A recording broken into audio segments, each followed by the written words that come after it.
අද්විතීය 200 Mbps speed එකකින් ශ්‍රී ලංකාවේ වේගවත්ම සහ පුළුල්තම හෝම් බ්‍රෝඩ්බෑන්ඩ් සම්බන්ධතාවය වන SLT Mobitel දේශීය ෆයිබර් බලවේගය ඔබත් අදම අත්විඳින්න. හරිම සුදුයි.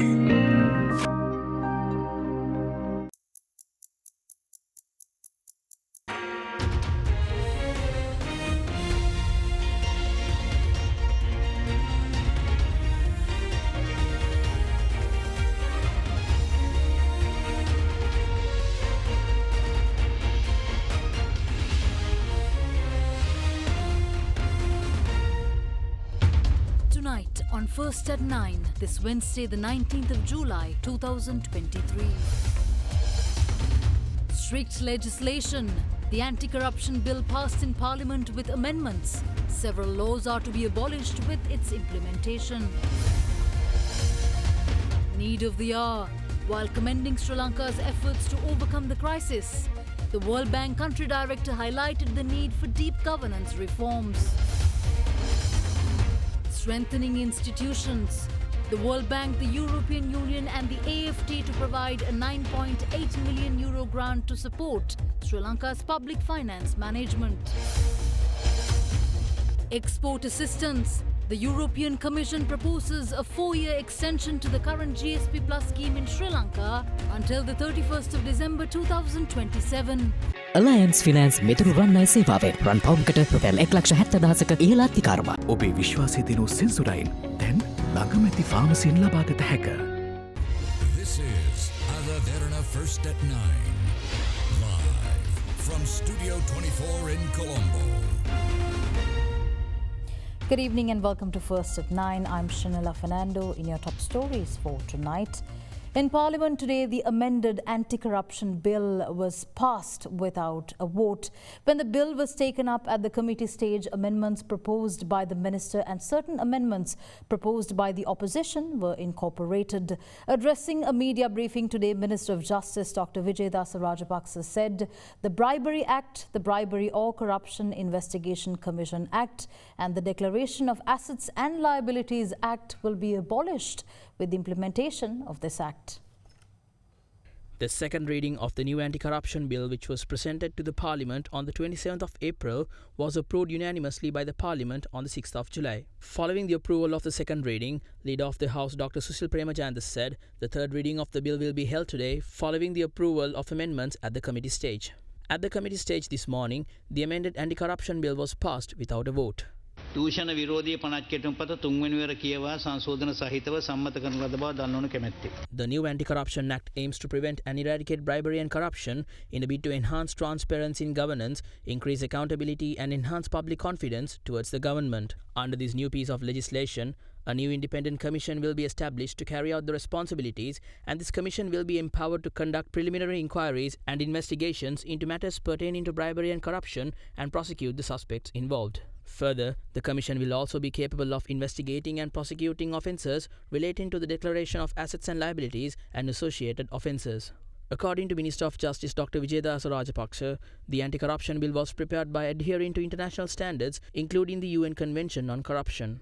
මේ කොමිසමේ සංයුතිය අපි වෙනස් කරා විශ්‍රාමක නිලධාරීන් වෙනුවට වයස 62කට අඩු ඒ වෘත්තීන් පිළිබඳව විශේෂඥතාවයක් දක්වපු සමාජිකයන්ට මෙහි අවස්ථාව අපි ලබා දීලා තියෙනවා. කොමිසමට තමන්ගේ කොමිෂන් සභාවේ මූල්‍යමය පාලනය සම්බන්ධව ස්වාධීනතාවය පරිපාලන කටයුතු පිළිබඳව ස්වාධීනතාවය විමර්ශන නිලධාරීන් පත් කර ගැනීම සහ විමර්ශන පවත්වාගෙන යාම යන ආදී සම්බන්ධයෙන් ස්වාධීනතාවය පූර්ණ වශයෙන් අපි ලබා දීලා තිබෙනවා. මේ පනත ක්‍රියාත්මක වීමත් සමග අල්ලස් පනත අල්ලසෝ දූෂණ විමර්ශන කොමිෂන් සභා පනත ඒ වගේම වත්කම් සහ බැරකම් ප්‍රකාශන පනත කියන පනත් තුනම අහෝසි වෙනවා. ඒවා අහෝසි වීමට පෙර කාලය තුල යම් කිසි වරදක් සිද්ධ කරලා තිබෙනවා නම් නව පනතේ විධිවිධාන යටතේ කරන ලද වරදක්සේ සලකලා ඔවුන්ට එරෙහිව නීතිය ක්‍රියාත්මක කිරීමේ බලය තිබෙනවා. ඒ අනුව අතීතයේ සිදු කරන ලද ඒ වැරදි සම්බන්ධවත් මේ පනත ක්‍රියාත්මක වීමෙන් පසුව නීතිය ක්‍රියාත්මක වෙනවා. World Bank Country Director for Maldives, Nepal and Sri Lanka, Faris Haddad Zervos, has commended Sri Lanka's efforts thus far with regards to finding solutions for the island's economic crisis. Speaking in Colombo, Faris highlighted that Sri Lanka requires deep governance reforms that would address certain core issues in order to prevent another crisis from occurring, and said the World Bank will start funding for a deposit insurance scheme in Sri Lanka going forward. Yet this is not the end of the road, but it's a good journey so far. It's been very difficult. We see a good turn, and we have to go on, and we're still on the path to recovery. The next 2 years are going to be infinitely critical for Sri Lanka's recovery. There are more significant headwinds that need to be closely monitored. Some of them are internal and some of them are external, things that are facing the entire world. I think I will optimistically, but I believe realistically say that now we're in an economic recovery phase. It will still be difficult. There's also the risk of slower, uneven implementation of the ambitious reform agenda that could delay the recovery process and impact the confidence in the Sri Lankan economy. Another risk is that which is outside, which is a volatile global economic environment. We see a global increase in commodity prices that makes it more difficult to buy essential goods, and a global economic contraction that could delay the recovery of tourism in Sri Lanka and reduce the demand for exports. The financial sector needs to be carefully monitored, given high exposures to the public sector, rising non-performing assets, and tight liquidity conditions. As the crisis continues, more people, especially the high-skilled, may leave the country. Of some of our critical Sri Lankan staff, in some cases, in some departments, we've lost 50%. They've gone to Australia, they've gone to Canada, to New Zealand, and elsewhere to find stable opportunity. It's a big issue. The only thing I would request of you, my humble request, is keep doing what you're doing. Do what you do, because that's very important. But please speak the truth. This is not a time for politics. It's a time to do the right thing. Sometimes the right thing is not the perfect thing. Sometimes we have to do things, and now is the time for Sri Lankans to band together. Only part of the budget support loan was disbursed. Can you tell us on how, or the contingent, what will be the contingencies on which it will be disbursed? Now, are there any other support plan for this year? The budget support operation and the financial sector, yes, it's going to be part of the budget support was for 500 million and another 200 million for a social protection system that would support the reform of the current system. As with SUMA and beyond, we have been supporting that, and that will fund the first few months of that because it's important to have continuity. The budget support operation, naturally, and given what I talked about, is on 3 sectors. One is key reforms on economic governance. The other pillar under budget support is on competitiveness, and that's laws and regulations to return Sri Lanka on a path of competitiveness and foreign direct investment. We very much welcome the upcoming investment law. That's where some of our financial sector agreements on reforms the government is taking place. We are very happy to know that in the next few days there will be the Central Bank Act that's going to be presented. That's going to be very important to reassert the independence of the central bank. There's going to be a Banking Special Provisions Act that's going to be important, and a lot of them. The third pillar of our budget support is actually reforms for the transparency and governance of the social protection system. Moving forward, we will have a separate additional project financing for financial sector. And that is basically what we like to call financial safety net. That is to make sure, and we're very confident, and we've seen the numbers now, as a result of what's happening recently with the IMF program, with the progress with the debt restructuring, domestic debt restructuring, the financing of the bank, there's more confidence. And we see that in some of the indicators, certainly in the reference rates and the interest rates, etc. There's more confidence. But we want to make sure that whatever happens in the future, people are protected. So we will be providing financing to the deposit insurance scheme of Sri Lanka. Sri Lanka has signed an agreement with the World Bank, European Union and AFD to obtain a grant of 9.8 million euros for public finance management. Issuing a statement, the European Union office in Colombo said the project is aligned with the new World Bank Group country partnership framework for Sri Lanka and aims to support economic governance and institutional strengthening of the country. Sri Lanka has signed an agreement with the World Bank, European Union and Agency Française de Développement to obtain a grant of 9.8 million euros for public finance management. Issuing a statement, the European Union office in Colombo said the grant aims to support the improvement of economic governance, transparency and accountability in audit planning, quality assurance, staff capacity and engagement of citizens in the audit process, as well as in specialized audits such as procurement and environment audits. The World Bank country manager for Sri Lanka, Chiyokanda, said it is crucial to strengthen core public finance institutions and systems to show up the economic recovery and get the country on a sustainable growth path. Kanda also noted that this project will leverage technology to develop and scale up the government's nascent e-procurement system and enhance the institutional capacity of the National Audit Office of Sri Lanka, enhancing efficiency and transparency in public procurement and external audits. Meanwhile, the ambassador of the European Union to Sri Lanka, Denny Chaibi, said a strong and modernized public finance management system is vital for the country to mitigate the risk of crisis in the future and to establish accountability and public trust in the system. The project is aligned with the new World Bank Group Country Partnership Framework for Sri Lanka, which focuses on restoring economic stability, and the project's focus of supporting economic governance and institutional strengthening with hopes of supporting the government of Sri Lanka. Meanwhile, the European Commission has proposed a 4-year extension to the current GSP Plus scheme on Sri Lanka until the 31st of December 2027. Accordingly, Sri Lanka will receive same access to the EU market and same obligation to comply with the international conventions, which are key to ensuring that economic recovery is fast, fair, just and green. While recognizing the importance of GSP Plus for Sri Lankan exporters, the EU office said their union has imported nearly 3.2 billion euros worth of Sri Lankan exports in 2022 alone.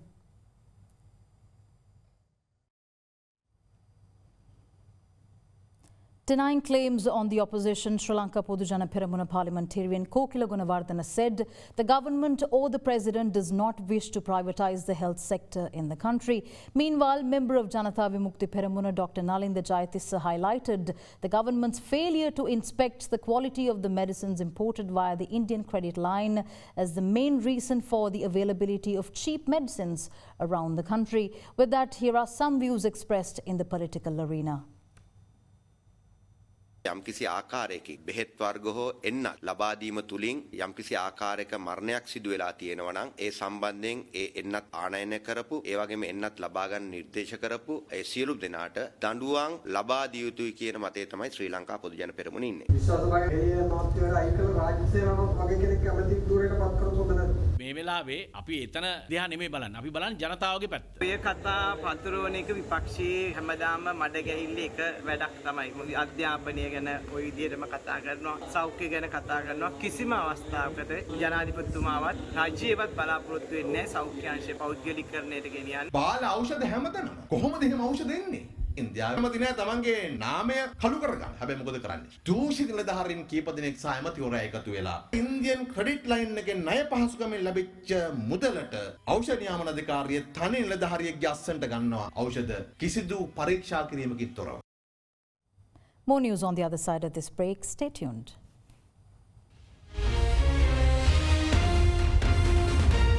ගොඩමඩ පෙරලි කරන බලපුළුවන් කාරයා මහින්ද්‍රා යුවෝ ඩීමෝ වෙතින්.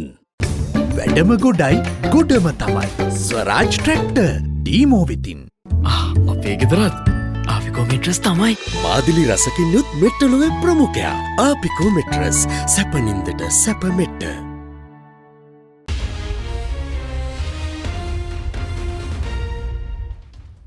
Welcome back in more news. The Assistant Minister for Asian Affairs in Egypt, Ayman Kamel, said that he is keen on developing bilateral relations between Sri Lanka and Egypt.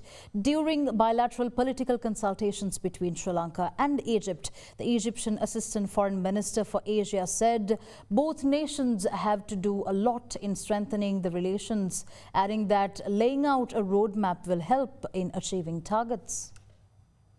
The second session of the bilateral political consultations between Sri Lanka and Egypt was held today at the Ministry of Foreign Affairs in Colombo.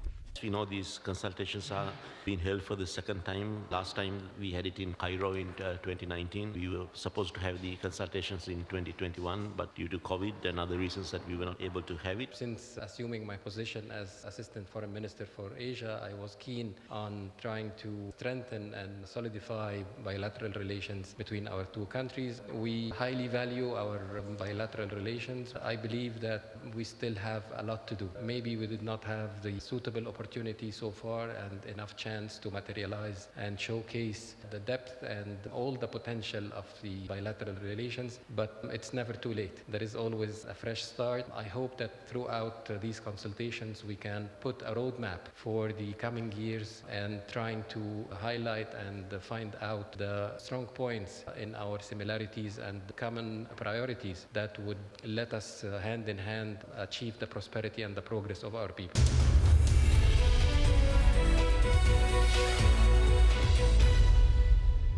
In business news, the Colombo Bourse closed higher today, aided by gains in financials and consumer discretionary stocks. The CSE All Share Price Index settled up 1.22% at 10,927.29, extending gains for a 13th straight session, its longest streak of gains since January 2022. Trading volume on the CSE All Share Index rose to 182.6 million shares from 131.2 million shares in the previous session. The equity market's turnover rose to 4.58 billion rupees from 3.17 billion rupees in the previous session. The banking sector was the top contributor to the market turnover, while the diversified financial sector was the second highest contributor. Foreign investors were net sellers, offloading stocks worth 473.6 million rupees, while domestic investors were net buyers, purchasing shares worth 4.15 billion rupees.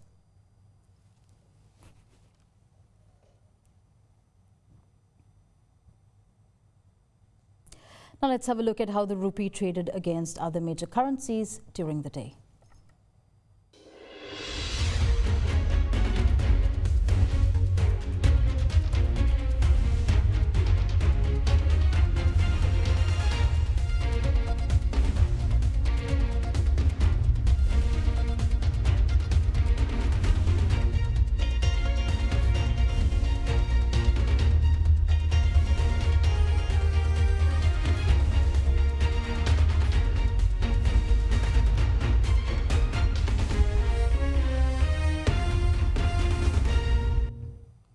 Global oil benchmark Brent hovered above $80 per barrel today, buoyed by China's pledge to reinvigorate economic growth and expectations the US Federal Reserve will stop raising interest rates soon.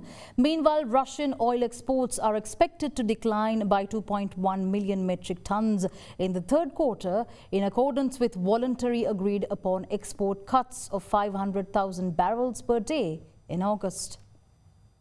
Brent crude futures rose by 38 cents at $80 a barrel, while US West Texas Intermediate crude was up by 20 cents to $75.95 a barrel. The Federal Reserve will likely cease raising rates after a widely anticipated 25 basis point hike at its July meeting. Meanwhile, a report issued yesterday showed that retail sales climbed less than expected in June. Higher interest rates will result in an increase in borrowing costs and sluggish economic growth, reducing oil demand. In another positive sign, European Central Bank yesterday suggested that rate hikes beyond next week's meeting were by no means a certainty. In the meantime, it was also added that any improvement in the inflation data results in an improvement in oil demand. On the supply side, data from an industry group showed crude oil, gasoline and distillate inventories all fell last week. According to the Ministry of Energy, Russia is set to reduce its oil exports by 2.1 million metric tons in the third quarter, in line with planned voluntary export cuts of 500,000 barrels per day in August. With that, we wrap up tonight's edition of First at 9. Thank you for joining. I'm Shanella Fernando. Have a good night.